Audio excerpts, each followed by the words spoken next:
दोनों स्वरूप को देखा।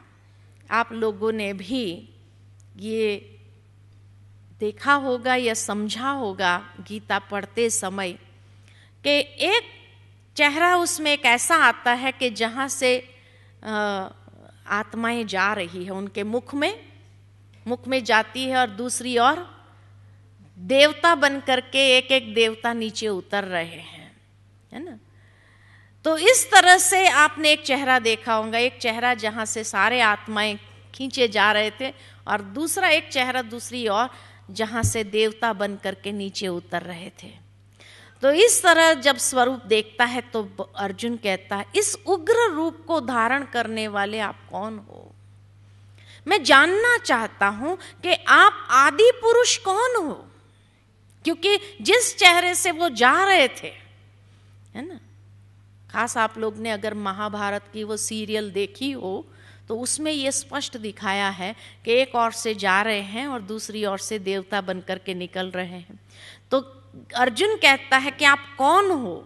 मैं जानना चाहता हूं कि आप आदि पुरुष कौन हो, क्योंकि वो चेहरा जो दिखाया एक साधारण मनुष्य का चेहरा दिखाया है। तो वो आदि पुरुष कौन हो? मैं आपको और आपकी प्रवृत्ति को जानना चाहता हूं। तब भगवान कहते हैं, मैं लोकों को नाश करने वाला महाकाल हूं, इसलिए तुम उठ खड़े हो जाओ और यश को प्राप्त करो। ये सब पहले से ही मेरे द्वारा मारे जा चुके हैं, तुम केवल निमित्त बनो।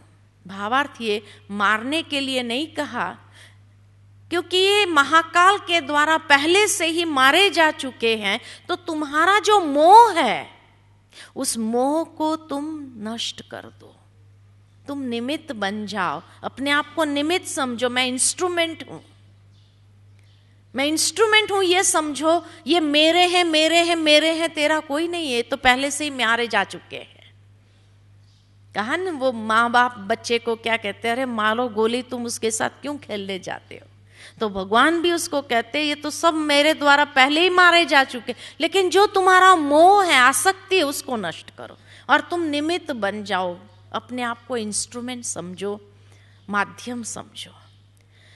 फिर भगवान ने एक और गुह्य बात यहां समझाई कि इस उग्र रूप को धारण करने का उद्देश्य परमात्मा का क्या है, कि समस्त नकारात्मक शक्तियों को नाश करना है।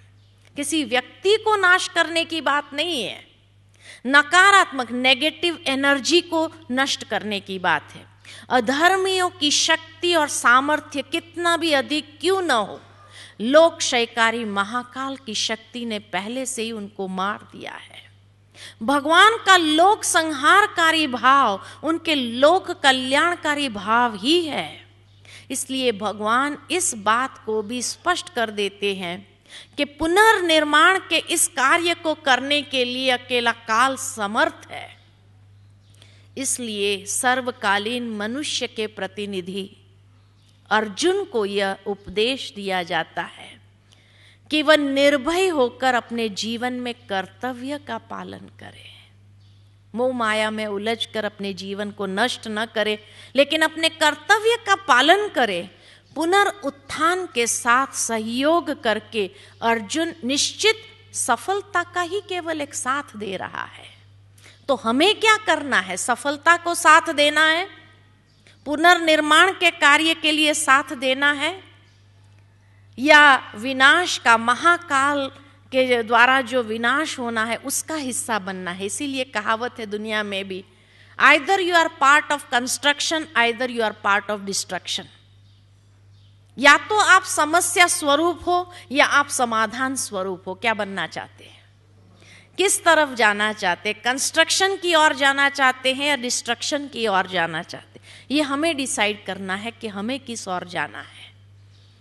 और अगर कंस्ट्रक्शन की ओर, पुनर्निर्माण की ओर, तो हम ईश्वर के साथी बन जाते हैं। और जब ईश्वर के साथी, खुदाए खिदमतगार बन जाते हैं, तो उसका भी एवज ईश्वर दे देता है। वो कभी किसी का रखता नहीं है। तो इसीलिए कहा जाता कि ईश्वर का साथ देना यानी सफलता को साथ देना है। तब अर्जुन बहुत सुंदर रीति से, अब जब रियलाइजेशन हो गया तो कैसे क्षमा मांग रहा है। किस बात की क्षमा? कि बार बार जो वो प्रश्न कर रहा था ना, कौन जानता है, कौन नहीं जानता है, क्यों नहीं जानता है, कैसे नहीं जानता, ये जो सवाल उसका बार बार था, अब उसको अपनी गलती का एहसास हुआ। जब वो उस दिव्य स्वरूप को देखा तो भगवान को वो कहता है, वे सिद्ध संग आपको नमस्कार कैसे न करे, क्योंकि आप तो सृष्टिकर्ता ब्रह्मा जी के भी आदि करता हो, अनंत स्वरूप परमात्मा समस्त देवों का ईश्वर है। सर्वशक्तिमान परमात्मा से समस्त देवताओं को तथा प्राकृतिक शक्तियों को भी सामर्थ्य प्राप्त होता है। परमात्मा से भी प्रकृति को भी और मनुष्य आत्मा को भी सामर्थ्य प्राप्त होता है। आप इस चराचर जगत के पिता, पूजनीय एवं सर्वश्रेष्ठ गुरु है, जिसकी कोई प्रतिमा नहीं, कोई आकृति नहीं है। आप ऐसे अप्रीतम प्रभाव वाले, जिसके समान तीनों लोकों में कोई नहीं है। अब अर्जुन समझ गया। अब उसका ये सवाल नहीं है कि कौन जानता है, कौन नहीं जानता है। इसलिए हे भगवान, जैसे पिता अपने पुत्र के, मित्र अपने मित्र के और प्रिय अपने प्रिया के अपराधों को क्षमा करता है, वैसे ही आप भी मेरे अपराधों को क्षमा कर दीजिए। मैंने अज्ञानता के कारण जो सवाल बार बार आपको पूछा, मन क्यों वश में नहीं होता, मन कैसे वश में होगा, आपको कौन जानता है, कौन नहीं जानता है, मनुष्य किससे प्रेरित होकर पाप का आचरण करता है, ये सब जो सवाल किए, तो अब उसको अपनी गलती जैसे महसूस हो रही है कि मैं कितने फिजूल के सवाल कर रहा था। तो कहते ये मेरा अपराध है कि मैं किसको सवाल कर रहा था, भगवान को सवाल कर रहा था। तो ये इतना उसको डीप रियलाइजेशन होता है और इसीलिए वो क्षमा मांगता है। फिर भगवान कहते हैं, मेरा ये रूप देखने को मिलना अति दुर्लभ है, जिसको तुमने देखा। आप सबने देखा? आप सबने इस रूप को ज्ञान के चक्षु से देखा? हाँ? देवता गण भी सदा इस रूप के दर्शन के इच्छुक रहते हैं। फिर भगवान कहते हैं, मैं न वेदों से, न तप से, न दान से, न यज्ञ से देखा जा सकता। मनुष्य कितना भी मंत्र, जाप, तप, दान, पुण्य, यज्ञ, वेद पढ़ ले, उससे मैं देखा नहीं जा सकता। गीता में ये बात स्पष्ट कर दी भगवान ने कि उससे मैं देखा नहीं जा सकता हूँ। तब फिर भक्ति योग की बातें 12वें अध्याय में भगवान करते हैं। अर्जुन पूछता है कि भगवान, आपकी अनन्य भक्ति में लगने वाले और अव्यक्त की उपासना में लगने वाले, इन दोनों में श्रेष्ठ कौन है? भावार्थ ये है, साकार स्वरूप की भक्ति श्रेष्ठ है या निराकार स्वरूप की भक्ति श्रेष्ठ है? अब उसके सवाल बदल गए। जब निराकार स्वरूप को देखा और फिर देखा कि कैसे ये तो देवताओं की पूजा तो अज्ञानता के कारण लोग कर रहे थे, अपनी इच्छा पूर्ति के लिए कर रहे थे, तो अब भगवान से प्रश्न पूछता है कि हे प्रभु, निराकार की भक्ति श्रेष्ठ है, निराकार स्वरूप की भक्ति श्रेष्ठ है या साकार स्वरूप की भक्ति श्रेष्ठ है? ये सवाल आपके मन में भी होगा कि अब किसकी भक्ति करनी चाहिए। सुबह भी मैंने कहा ना, वाया वाया में तो नहीं अटके हुए, तो क्या करना चाहिए? डायरेक्ट कनेक्शन करें ना अभी तो भगवान ने भी यही उत्तर दिया, मुझ में मन लगाकर। देखो कितना जिसको कहे ना चतुर जवाब है, लेकिन उस चतुर जवाब में जो उत्तर समझदार होता है, बुद्धिमान होता है, वो समझ लेता है कि मुझ में मन लगाकर सदा योग युक्त होकर के परम श्रद्धा से जो मेरी उपासना करता है, वे मेरे मत में सबसे उत्तम योगी है।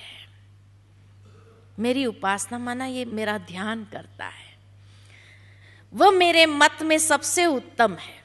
और फिर आगे भगवान उसको क्लियर करते हैं, जो लोग अपनी कर्मेंद्रियों को वश में करके सबके प्रति समभाव रखकर उस परम सत्य निराकार अव्यक्त पर ध्यान एकाग्र करते हैं, वे समस्त लोगों के कल्याण में संलग्न रह करके अनंतः मुझे प्राप्त करते हैं। उत्तर मिला। किसका ध्यान करने लिए कहा? अव्यक्त स्वरूप का, जिसकी कोई व्यक्त आकृति नहीं है, उस अव्यक्त स्वरूप निराकार स्वरूप। परंतु जो लोग मन को परमात्मा के अव्यक्त निराकार स्वरूप पर ध्यान लगाते हैं, उनके लिए उनका देह अभिमान उनके पुरुषार्थ में और प्रगति में बाधा डालता है, विघ्न डालता है। जो कहते हैं ना भाई ध्यान में तो बैठते हैं, यहाँ भी कल मुझे कई लोग कह रहे थे ध्यान में तो बैठते लेकिन वो निराकार का ध्यान ही नहीं हो पाता है। तो क्यों नहीं हो पाता है? क्योंकि अपने को देह समझ करके बैठे हैं, मैं फलाना हूं ये समझ करके बैठे हैं। तो यही विघ्न रूप बनता है। उसके लिए देह को भूलना और स्वयं को आत्म भाव में स्थित करना जरूरी है।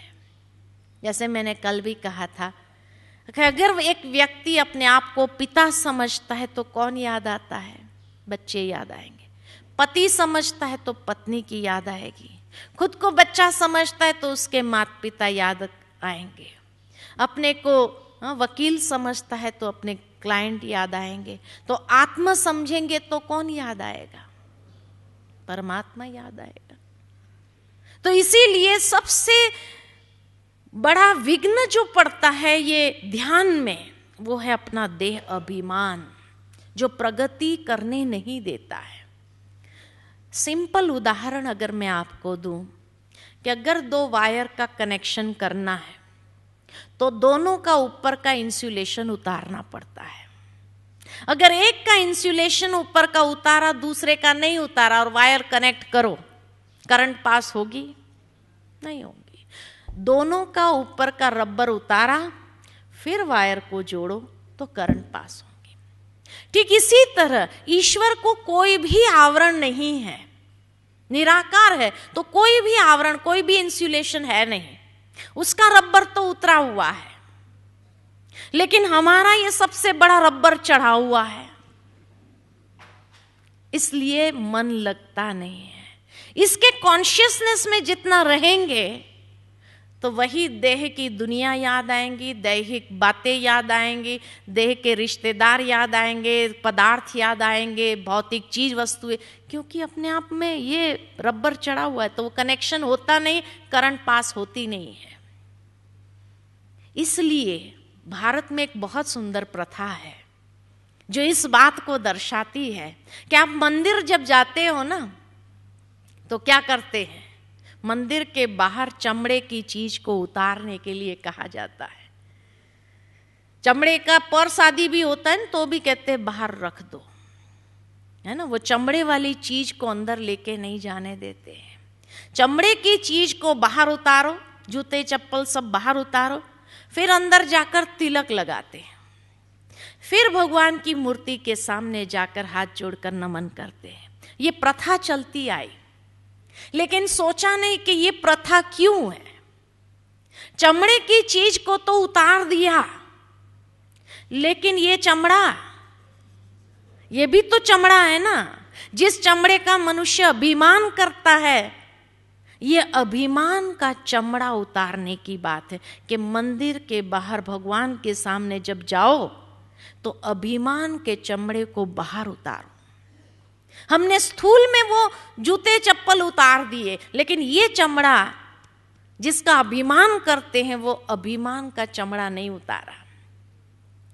तो उतारना है तो पहले अभिमान के चमड़े को बाहर उतारो, फिर अंदर जाके तिलक लगाया। तिलक लगाने का मतलब है कि मैं फलाना फलाना नहीं, मैं एक शुद्ध आत्मा। हे प्रभु, मैं एक शुद्ध आत्मा हूं। आत्मा की कॉन्शियसनेस को विकसित करो, डेवलप करो, और उस कॉन्शियसनेस में स्टेबलाइज होकर के फिर भगवान के सामने जाकर हाथ जोड़ करके प्रणाम करो उस कॉन्शियसनेस, तो करंट पास होगी, तो ईश्वर से सर्व आशीर्वाद कृपा जो चाहिए मिल जाएगा। लेकिन अगर ये एक प्रथा के रूप में ही करते आए तो कोई प्राप्ति नहीं हुई। ये भी अनुभव कर लिया कि मनुष्य कितना भी मांगता रहता है भगवान के मंदिर में जाकर के, प्राप्ति नहीं हो रही है।